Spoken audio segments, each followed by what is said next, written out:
Hello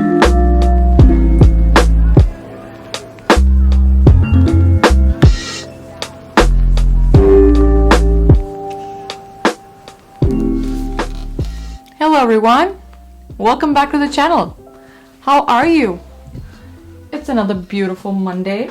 I'm not really excited about Mondays usually, but you're here, so it's all the merrier. For those of you who don't know me, I'm Hapooja. I'm a design researcher and artist based in Australia, and one of the most important reasons why I started this YouTube channel is that I want to give back more. And one of the ways I want to do that is by helping you guys believe that you belong. You belong in spaces where you never think you have a chance. And the reason why I want to do that is that I feel extremely grateful for all the opportunities, friends, and mentors I've had ever since I've started taking intentional steps towards a design career that has both sustainable fashion and interdisciplinary design expertise. I want more of you to have those opportunities and experiences, especially nerds, introverts, geeks, bookworms, people like me who feel like they're gonna lose the little bit of community that they have built if they take a bold step like uprooting their life and moving all across the world to take an opportunity or make a career switch. Also, I think there's a big confusion about how opportunities work. Taking an opportunity in a new country doesn't guarantee that you'll have everything lined up for you. Similarly, switching a career or a job doesn't guarantee that you will get the satisfaction that you seek from a job. But these things can be made easier and a little bit fun if you have good community around you, which is very, very important.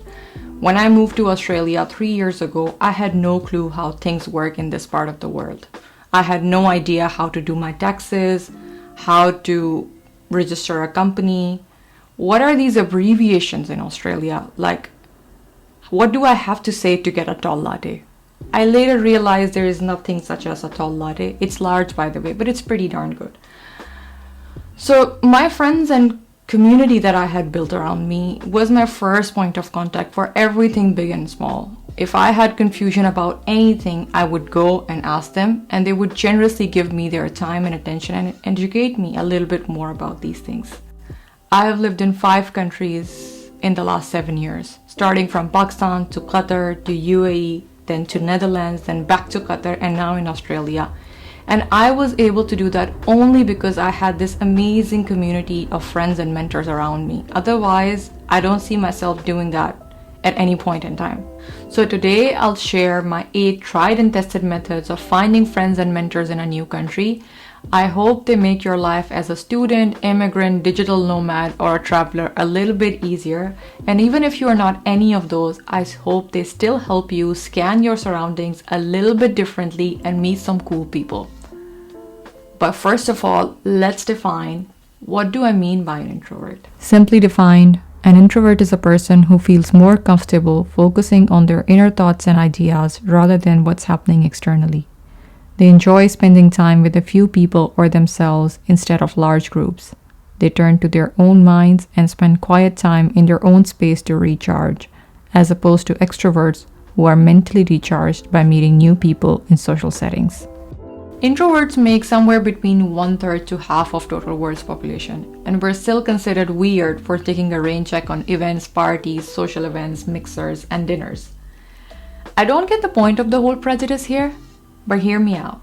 Since we don't enjoy meeting people in conventional social settings, it takes a little bit tactical innovation on our part when we're outside of our comfort zone, such as in a new country. So without further ado, let me share 8 methods that have worked for me when it comes to meeting people that totally pass my vibe check.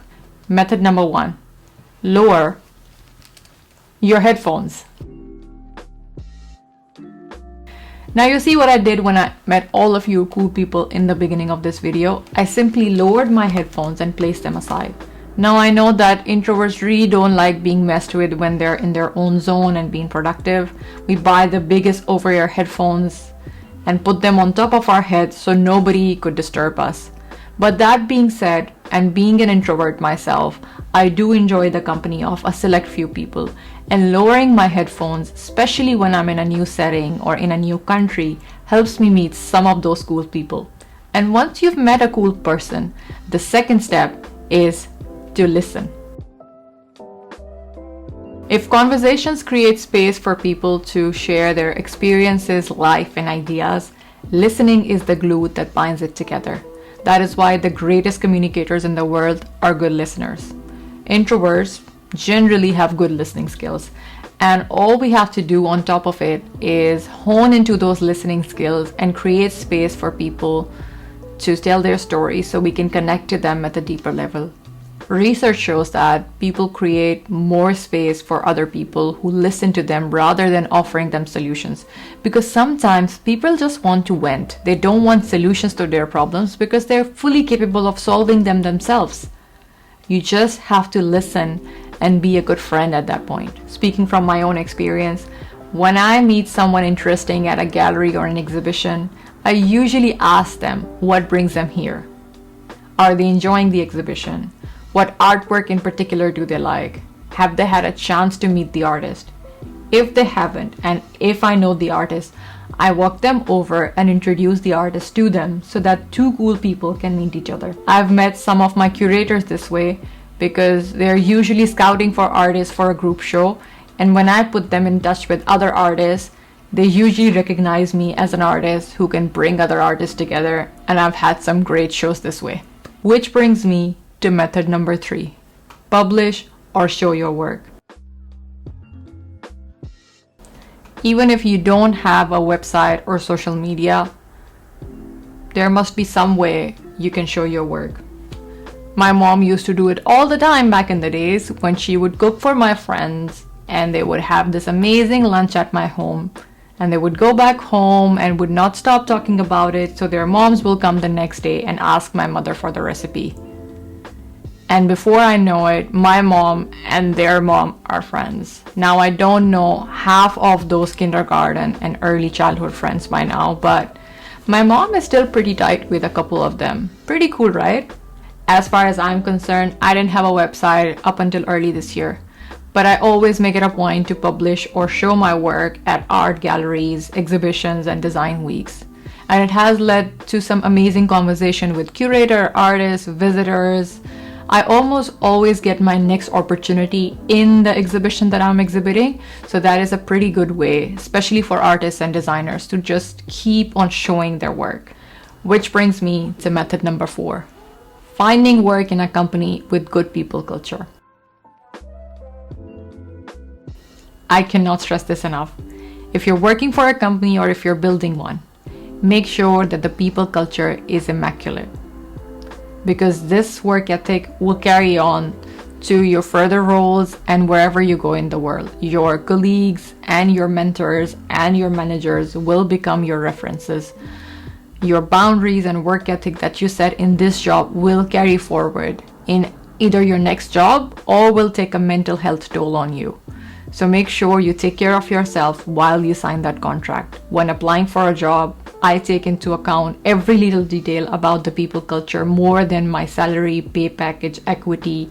Anything that rings a bell or is a red flag, I immediately say no to the contract, no matter how attractive the salary is on paper. Which brings me to method number 5. Building a community around your interests and hobbies. We need friends to have good conversation and a healthy life-work balance, right? So it makes sense to have friends who share interests that can keep you on track for a good lifestyle. Music, fitness, health, whatever you want to pursue, there are spaces to practice all of these. And that is a great way to meet some of the people who can inspire you. For example, I'm not very good at swimming, but very recently I joined a competitive swimming class. Now that class is by leaps and bounds more than my skill level. But just by being in that class, I didn't just get a little bit better. I got a lot better because I could learn from people who were national level champions. And they taught me tips and tricks even my instructor couldn't. Some of my best friends and oldest friends are people that I've met in art class even before I went to college. And we're still going very strong. And speaking of meeting people around your interests, number 6 on the list is DM, tweets, or emailing people. Not like that. Not like that. Hear me out. If we put out our work to connect with others, others put out their work to connect with us. Letting someone know that you enjoy their work, their video, their article, or their paper is a great way of starting a conversation. I do this all the time. If I read a paper and I like the author's point of view, I would DM them or email them that I enjoyed your paper, and this is the particular part of the paper that I enjoy. That usually leads to a very good conversation and exchange of ideas. They usually send me more material to read, that this was my source, this was my inspiration. This is a particularly good method for having new mentors in your life. This is something also that Lewis Howes spoke about in Nico Rosberg's podcast, Beyond Victory. I'll link it up in the description. He said that early on in his career, when he wanted to interview a CEO on his podcast, he would email them asking how they got to where they are in their life and if they wouldn't mind sharing their story. He almost always had a reply back, and from there it was easy for him to decide if he wants them on his podcast or not. This method also creates a little bit of serendipity because we normally don't think that anything good would come out of a tweet or DM. I almost never think that, but I do it anyway. I've almost always had a reply back. You'd be surprised of how generous people are with their time, especially in creative spaces. They would almost always reply you back with some lead, some inspiration, or just saying that they're really busy and give you another channel to email at. More recently, I saw this method in action in one of Peter Mckinnon's vlog at Monza GP, where he tweeted Will Buxton for a high five. For those of you who don't follow F1, Will Buxton is a very seasoned F1 journalist, and you might have seen him on Drive to Survive on Netflix. Now, I know that is Peter Mckinnon, but Will Buxton doesn't know who he is. So Peter tweets him, and he sees the tweet, and that high five happened. It was a very special moment to witness because you could see Peter freaking out that it happened. Pretty cool, right? And speaking of cool people, let's acknowledge them in method number 7. Adopt an extrovert. As funny as it might sound, having an extrovert in your close group of friends is a huge advantage. They often bring people and opportunities to you. They take you places and push you a little outside your comfort zone. I was just talking about Peter Mckinnon's vlog at Monza GP. Now on the same trip, Peter was accompanied by his friend Matti, who is also one of my favorite YouTubers. Matti is an introvert, and just because he was with Peter on that trip, he get to go inside McLaren's garage, Alfa Romeo's garage. He had lunch with Valtteri Bottas and his dad, something that he has been saying for years that he wanted to do. But it happened only because he was with an extrovert that pushed him a little outside his comfort zone and asked for all these things. One of my own best friends is someone who DM'd me after seeing my work at an exhibition. We were both fairly new at UCL and never had a chance to sit together. Once we met, it felt like I have known her for years. She's an extrovert and I have met some amazing people because of her. So Hela, if you're watching this, thank you so much, buddy. A lot of my extrovert friends throw opportunities at me all year around. And thanks to them, I have traveled to some amazing places and had chances at life that I couldn't identify. To wrap things up, I would share the 8th but most important method. Without this, none of the other 7 methods would work, and that is to be a good vibe. Being an introvert doesn't mean that you kill the vibe of the place or conversation because you don't feel like participating. In fact, if anything I've learned being an introvert myself is introverts tend to be very chatty around 3-4 people they're very comfortable with, and rightly so. Just as you want other people to bring good energy to your life, other people want positive energy flowing in their life. To find good friends, you have to be a good friend. To find good mentors, you have to be curious and coachable. To have good opportunities flowing your way, you have to have good work ethic. It is simple. Respect other people's time, their opinion, thank them more often for small things that they do for you, create space for them, be a good friend to them, be their biggest cheerleader, and do that because you genuinely mean it. Last but not the least, be self-aware. Create solid boundaries for yourself. Be honest, be accountable, and work on being the best version of yourself. In the end, I would say that finding and keeping good people in your life is a lifelong process, one that requires commitment and hard work. You don't need a lot of friends, but you need real ones. It is easy to be with good friends, and it is easy to work with good mentors, but you have to have genuine interest in them to be a good friend. The same goes for mentors. You have to work with someone long enough to build that reputation so that they can recommend you and push you towards new opportunities. So that's it. There you have it. These are some of the methods that have helped me find good friends and mentors in any country and every country I've been so far. Please let me know in the comments below how you have met some of the cool people in your life. This was a rather long video, so if you've watched it in the end, thank you so much. Please leave a thumbs up if you've learned something from me today, and I'll see you next Monday. Bye-bye.